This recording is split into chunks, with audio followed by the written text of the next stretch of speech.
Hello and welcome back to Artmadillo. Today we are going to be drawing, if you didn't guess already, Darth Vader. Dum dum dum dum da dum dum da dum dum dum dum dum da dum dum da dum. Yep. When I first watched the Star Wars movie, he frightened me a lot, gave me lots of nightmares, but after I got over that initial phase, I became a big fan and I've drawn him many times.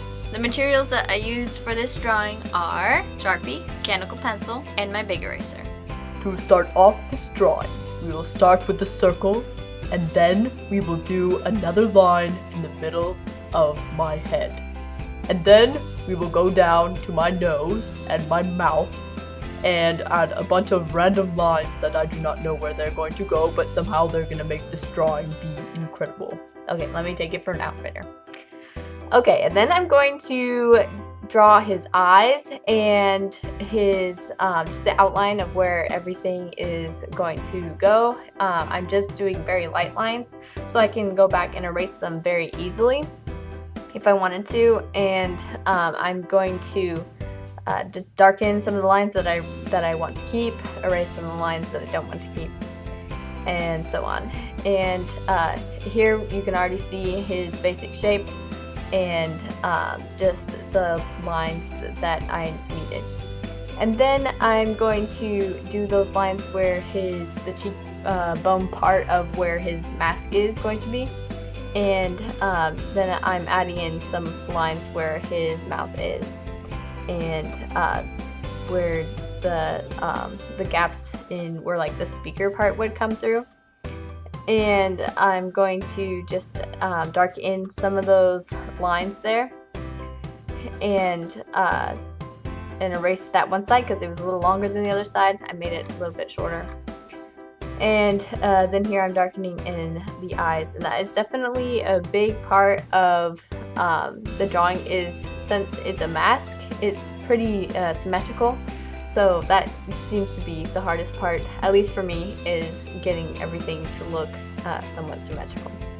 And then I'm going to use my Sharpie and just start doing the lines of the basics here. And I used my pencil just to get a really nice straight line there on his helmet. And I'm just freehanding the rest of these lines here. And then I'm going over those pencil lines and adding a few more lines where I decided that I wanted some more. And here I am starting to color in those gaps in his helmet there. And the kind of shading that I'm going to do is going to be very black-white shading. I'm not going to use any pencil shading, just my Sharpie. And there I did it like a crosshatch thing and then darkened it. So all the shadows are going to be very bold and show just how dark his helmet is. It's black but with light shining on it.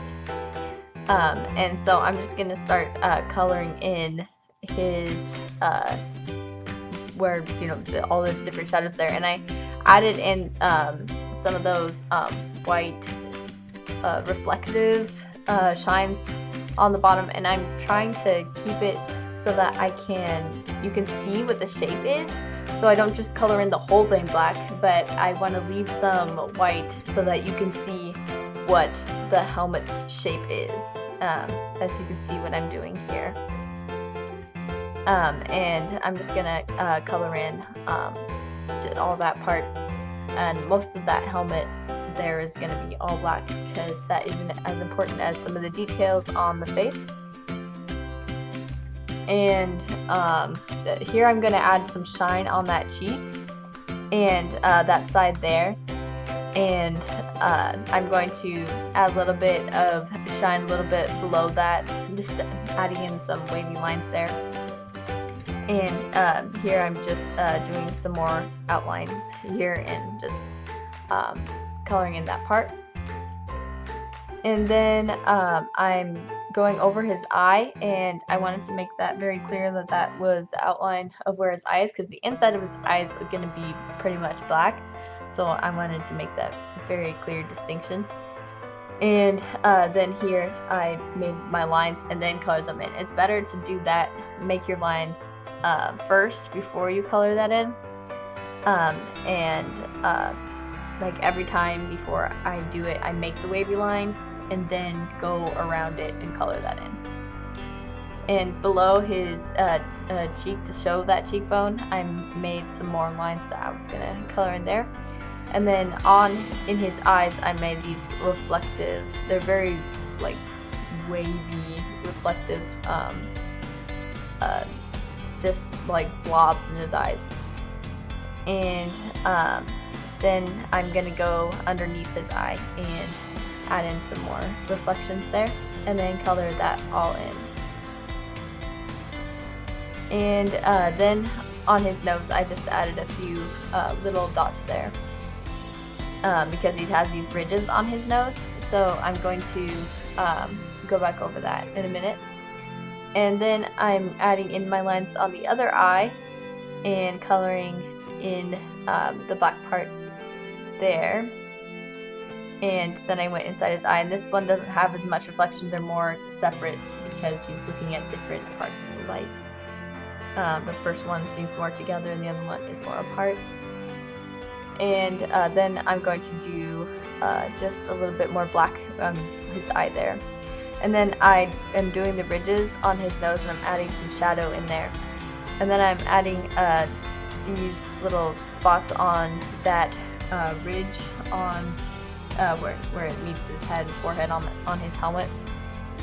And then I made a big black part on his helmet here, and just added a few reflections in it, and then colored that all in with my Sharpie.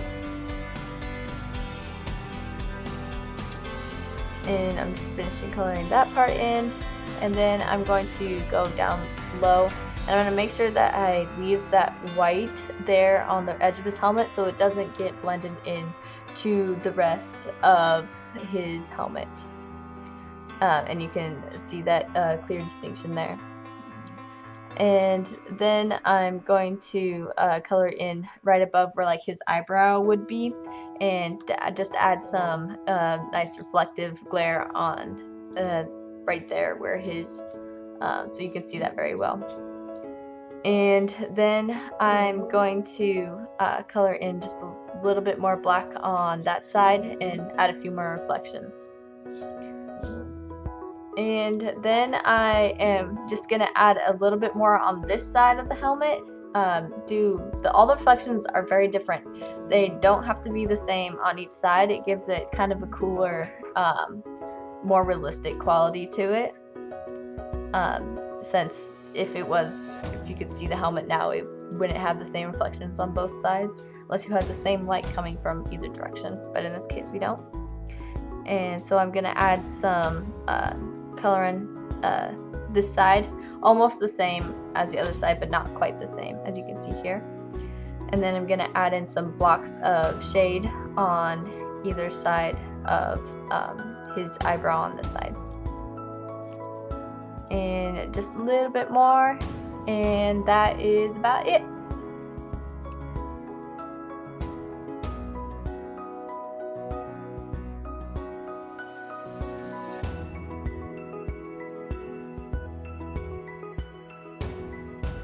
Please like and subscribe, and if you would like me to draw anything for you, please leave it in the comment section down below, and I will get to it as soon as I can. Ciao.